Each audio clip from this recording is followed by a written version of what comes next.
Hi there, my crafty friends. If you're new to my channel, I'm happy to meet you. Send me a comment to let me know you're here. Now, let's get ready for Valentine's Day with a beautiful vintage Valentine mason jar tutorial. I'll show you how to do an amazing eggshell crackle finish along with some 3D air dry clay effects. Grab a mason jar, some clay and paint, and let's make a mess. While I'm working on this mason jar, I'll be giving you some Valentine fun facts along the way, so make sure you stick around to hear all of them. I found some pretty interesting stuff. The first thing I'm doing is cleaning the jar with an alcohol wipe to remove any dirt or fingerprints. I'm giving the jar a coat of vintage white paint. After that dries, I'll spray it with a clear matte sealer. This is a very important step, so don't leave it out. It helps the paint bond to the glass so that it won't peel. I have a video specific to this method. You can click the link above to watch it, and I'll also have a link in my description box. I ended up giving the jar 2 additional coats of paint after the matte sealer dried. Have you ever thought why red, pink, and white are the colors for Valentine's Day? Red means love, symbolic of the heart, and the red rose was the favorite flower of Venus, the Roman goddess of love. And red and white make pink. The paint is dry now, so it's time to add my crackle finish. I'm using Pentart's Classic Crackle Varnish, which gives you small cracks that have an eggshell appearance to them. The fine line crackle doesn't do this, it leaves much larger cracks. I'm adding step 1 right now and letting it dry for a couple of hours. It goes on white but will dry clear. What are the symbols of Valentine's Day? If you know, send me a comment and stick around to the end of the video and I'll give you the answer. I'm adding step 2 and I'll let that dry for about 5 hours or even overnight. This step goes on translucent but dries completely clear. Once it's dry, if you don't have enough good cracks, use a blow dryer to give it a little bit of heat. Just a minute or 2 will do. While I'm waiting for the crackle to dry, I'm making all my little embellishments using some air dry clay. I'm brushing the mold with some cornstarch so the clay will unmold easier. I'm using Delight clay. It's one of my favorites. After it's dry, it remains slightly flexible, so it's a perfect choice when working on a mason jar since it's curved. At the end of the 5th century, Pope Gelasius declared February 14th St. Valentine's Day. And since then, February 14th has been a day of celebration, though it was generally more religious than romantic. Where are you watching from? Let me know in the comments. I love hearing from all of you. I'm also making some tiny little hearts using a clay cutter. It's just like a cookie cutter.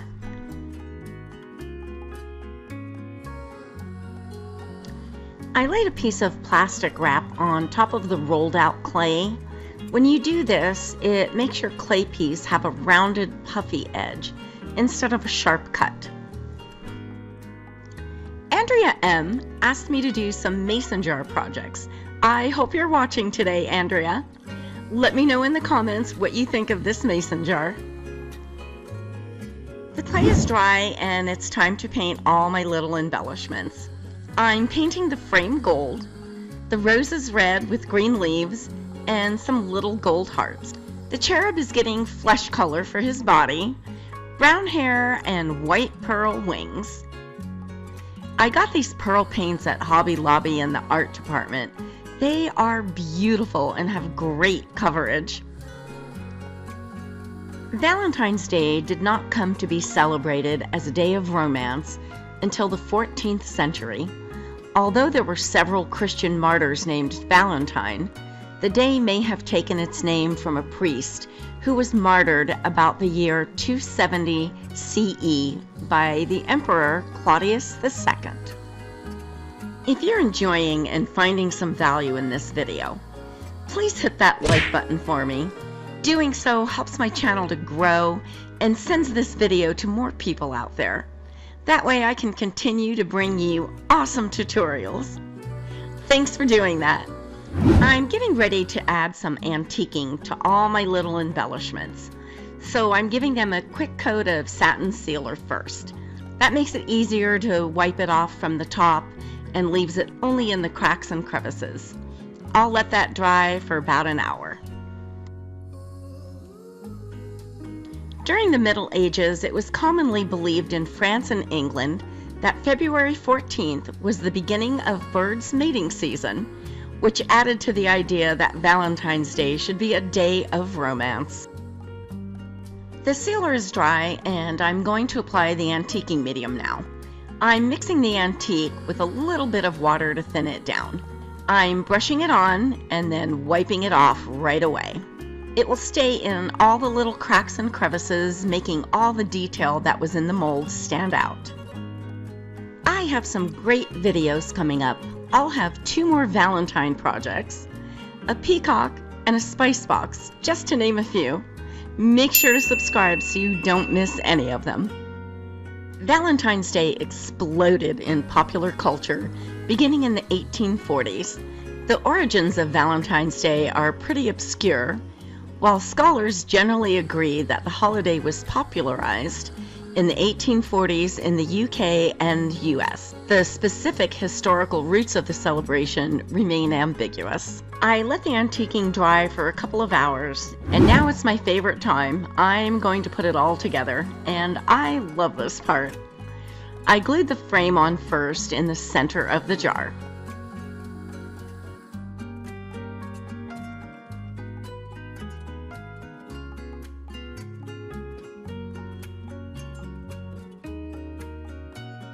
I'm adding some gold and white rub to highlight all the raised areas. This will further add to the look of all that detail. Layering your rubs creates such a beautiful effect, and the white really adds some great highlights. If you don't have any rubs, you can just dry brush with paint. I'm using champagne ice rub for the cherub's hair and white for his wings. I use the white rub for all the roses, leaves, and hearts. While popular culture makes you believe that Valentine's Day is only for love-struck couples, it's a day of love, and that love can be for anyone. Thus, all kinds of love should be celebrated, whether it is for your parents, your siblings, or your children. I'm going to glue all the rest of the little embellishments on the jar now.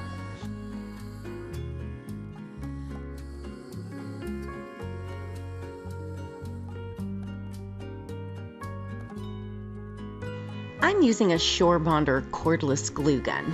I absolutely love this glue gun. It's so nice to work without fighting a cord that's in your way all the time. I have this listed in my favorite tools section in my description box below, in case you want to check it out.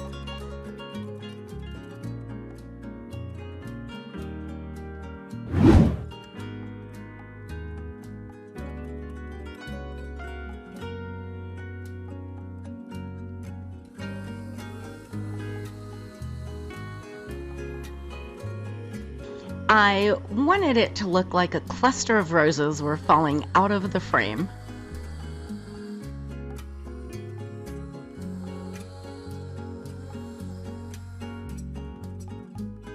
A symbol is something that makes you think about something else.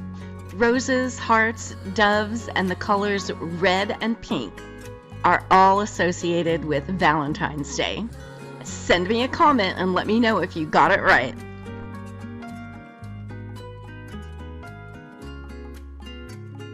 Now that everything's glued on the jar, it's time to add a little antiquing to make this jar look old. I'm using dark brown oil paint as an antiquing medium. I'm applying it around each glued on embellishment and then wiping it off right away. Afterwards, you can see all the delicate eggshell crack.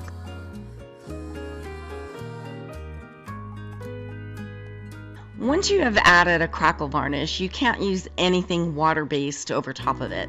It will definitely ruin your crackle finish. The oil paint is solvent-based, so it works perfectly as an antiquing medium. I don't want to put it over the entire jar. There will be so many cracks that it would make the jar look too dark.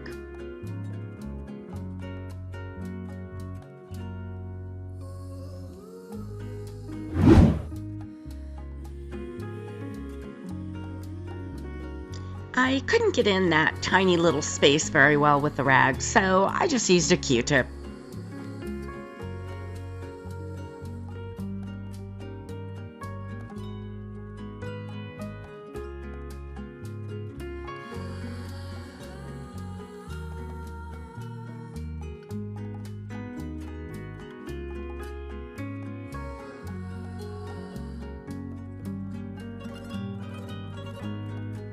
I'm adding a little around the top of the jar at the neck and a little bit at the bottom of the jar.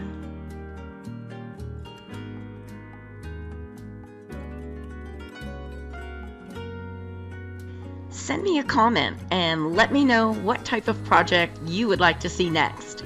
Decoupage, mixed media canvases, or more mason jar decorating just like this one.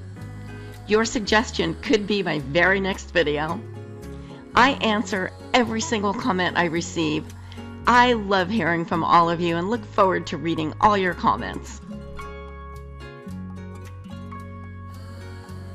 With the little bit that is left on my rag, I'm wiping a tiny bit of it here and there as well. I let the antiquing dry for a few hours and then gave the entire jar a coat of gloss spray sealer. If you decide to use a brush-on sealer, make sure it's solvent-based so you don't ruin your crackle finish.